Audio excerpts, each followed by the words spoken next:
let's talk concern here. I don't care that it's week 4, by the way. I don't think it's ever too early to hit the panic button. And if you are an Eagles fan, if you are a Jets fan, if you are a member of either team right now, get out the button, take off the safety protector, and slam that bad boy down. It is absolutely time to hit the panic button for the Jets and for the Eagles. Let me explain why. Let's start with Philly first. The Eagles, to me, this year through 4 games at 2-2, are by far the most disappointing team in the league. No doubt about it. And who they remind me of with how they're playing this season, they remind me a lot of Jennifer Lopez, J-Lo, as the cool kids call her. Let me explain why here. On the surface, right, J-Lo, beautiful woman, insanely successful, super rich. So you would think, oh, wow, if I had the chance to date J-Lo, I'm hitting the jackpot. She is the perfect girl. She is every guy's dream. On paper, she seems like every guy's dream girl. But once reality sets in, once you start to date her, you realize, oh my God, this woman can't hold down a relationship. Alex Rodriguez, Ben Affleck, bunch of guys in between, before and after. Every relationship she has had has failed, and failed miserably. Despite the fact that she checks every single box you think a guy would want in a girl. Beautiful, successful, rich. Like, honestly, let's be real here, fellas. Well, what more do you need? But yet, despite the fact that everything checks out on paper, she has been an absolute train wreck when it comes to every single relationship she has been in. Tell me how that is different right now, or tell me how similar that sounds to the Eagles. Look at this roster on paper. Look how talented they are everywhere on the field. You tell me how they don't, how they can't be successful. When you look at Jalen Hurts and Saquon Barkley and their great receivers and what is supposed to be a stout offensive line and a revamped secondary and still a good defensive line, and they drafted all these great guys and they're getting all these Georgia players. They've switched out the coordinators.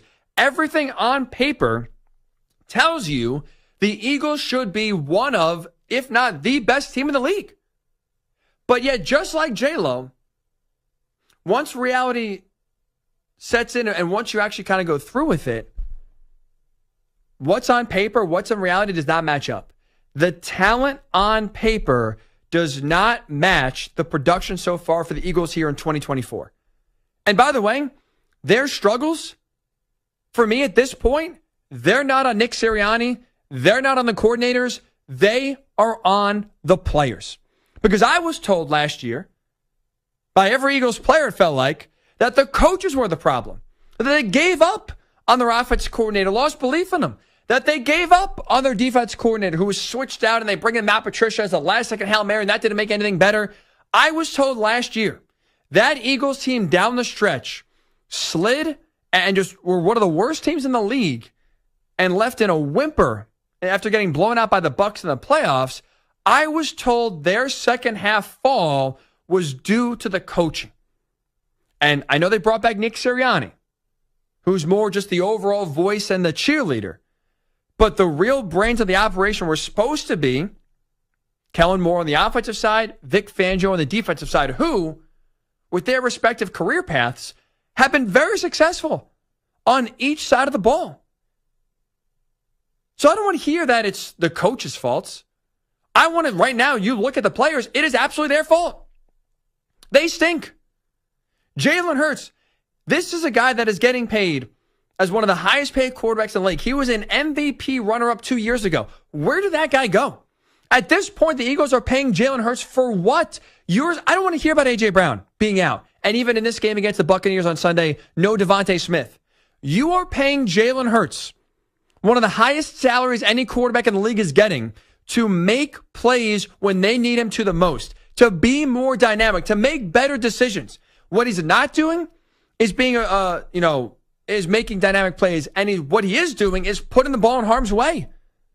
Guys, 8 turnovers in 4 games. What are we doing? What is that getting you? How is that on the coaches? Make better decisions. Take care of the football. It is on Jalen Hurts. It is on this offensive line to not get a consistent push. I know you lost Jason Kelce. I get it. Trust me, we get a reminder every single goddamn day about Jason Kelce on TV. I get it. He's retired. He's on ESPN. Cool. Enough, please. And even with Lane Johnson hurt, this is still supposed to be an offensive line that's still supposed to move people. They're not doing that. Your quarterback's not making the right decisions and putting the ball in harm's way. Your offensive line that you're supposed to lean on is not doing a good job in pass blocking specifically. That defense is a complete sieve. Complete sieve. At times in the run game, other times in the secondary. They can't stop anybody. Their tackling is awful, by the way. Everything we saw last year go wrong for the Eagles defensively is happening again this year. You had a coordinator change. That was supposed to stop whatever the problems were. You have talent. It's not a lack of talent problem. At times, it's an effort problem. It's a fundamental problem. How can you be so bad at tackling? I get they don't tackle anymore in training camp, but how can you be this bad? The Eagles have to. I've not seen a stat yet, but I'm just going to assume. I'm going to use Hickey Analytics here. I bet you they lead the league in missed tackles defensively. They are awful. And it's not a coaching problem. It is a player problem. And so when you look right now and say, okay, the players are the problem, even though it's only week 4 and they're 2-2, Ryan, there's plenty of time to improve. How are they getting better? They'll get a little bit healthier.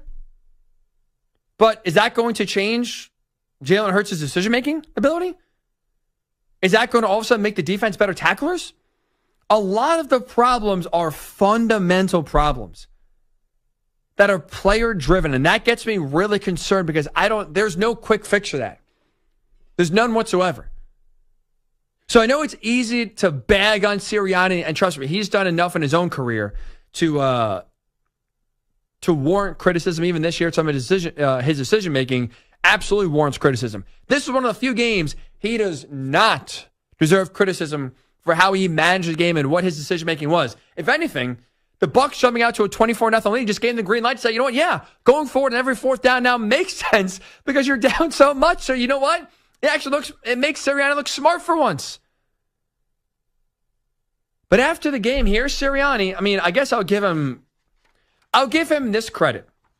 As you hear Sirianni talk about it, he at least is not pointing the finger. He does say all the Eagles' problems right now fall on him. We didn't coach well enough. We didn't play well enough. And that's always going to start with me. If we go out, I felt like, again, I'm saying we didn't coach well enough. We didn't play well enough. And that's always going to start with me. If we go out there and lay an egg and we're down 24-0, that's going to start on me. I didn't have the guys ready to start. But our fundamentals weren't what we needed it to be. We'll make sure that we're working hard on that. The bye week's coming at a good time. We got to get our bodies right, and we got to make some changes as far as what's going on fundamentally. That is concerning. The bye week is coming at the right time. It is week 4. You need a bye week already? The season just started. Training camp felt like it ended 2 weeks ago. And now all of a sudden the bye week is coming at the right time. Holy cow. Again, this loss was not on Sirianni. The players need a come to Jesus moment. This team is in serious trouble. They are off already. I thought going into the year, they're one of the 5 best teams in the league, and they were one of my 3 Super Bowl contenders in the NFC. They're off. Out.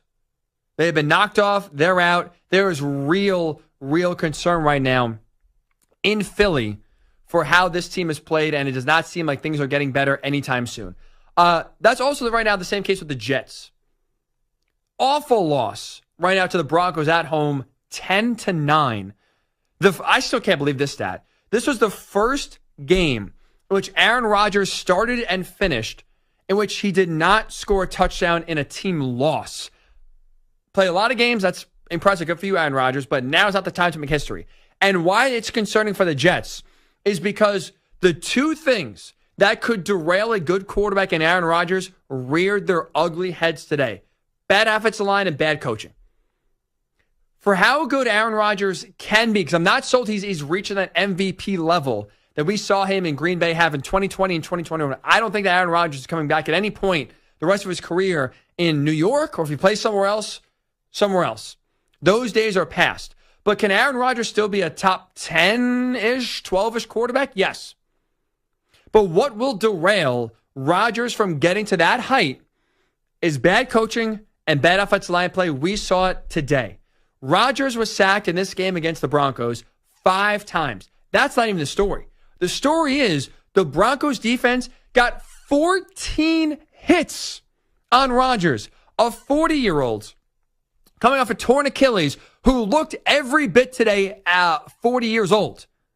Limping at the end of the game, his body hurt. He said he's going to take a nice hot tub soak after the game. He's hurting big time here after getting knocked around 14 times. That offensive line was awful. Awful. No adjustments, were confused, had no answers for the blitz. Vance Joseph made that offense for the Jets look silly all game long. And the other thing that could hurt Aaron Rodgers is bad coaching. And that's what he has. Robert Saleh stinks, and Nathaniel Hackett's a joke.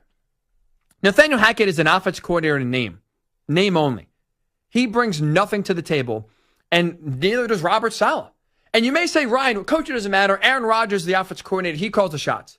Here's why coaching matters. Go back to Rodgers' last 2 great years he had. I just referenced before, winning MVP back-to-back years, 2020, 2021. I thought, and I'll be honest, I was wrong about this. I thought Matt LaFleur was along for the ride during those MVP runs. Well, you see LaFleur, how he's coaching, how he's developing Jordan Love, but also now even in this short sample size, Malik Willis, Matt LaFleur's a really damn good head coach. And you know what? He had way more to do with those MVP seasons than I ever imagined. And now you're seeing Rodgers without LaFleur, with a bozo and Nathaniel Hackett, and a guy that's just happy to be there, and Robert Saleh being a cheerleader on the sidelines. You're seeing those guys derail Rodgers. Not bring anything to the table. Not bring any solutions for the problems that right now the Jets have. Those guys are hurting the cause, not helping. And again, I'm not a big Aaron Rodgers guy, to be honest with you. I'm not sold he's getting back to this elite level where he can carry the team. He was bad today. He deserves a lot of blame as well. But the coaches gave him no help whatsoever, and the offensive line gave him no help whatsoever. And that is concerning because going into the year, you want to talk about, can the Jets miss the playoffs? I thought they would. And two of the concerns I highlighted weren't even Aaron Rodgers specific. It was the offensive line and the coaching. That was atrocious. Absolutely atrocious. And that's to me what is a big concern right now. If you're the Jets of, well, you're not firing the coach and you're not getting a better coach in there anytime soon. And the offensive line, they are what they are. They're banged up, they're put together, and you're not getting any more improvements going forward. Help is not on the way. And for a 40-year-old right now that now has to go to London and play on some new turf against this Vikings defense, by the way, that gets after the quarterback better than almost any team in the league, yeah, it's panic time. It's panic time for the Jets. Not only the Vikings, you got the Bills, Steelers, Patriots, Texans coming up here. This is a brutal stretch. Brutal stretch for the Jets. Not a great time right now to still be figuring things out midway or early on in the season. So there's real concern right now. If you're an Eagles fan, if you're a Jets fan, the Eagles came into this year with Super Bowl expectations. They, to me, right now through 4 weeks, are not a Super Bowl contender. And for the Jets, they came with playoff expectations. Through 4 weeks, they, to me, are not a playoff team.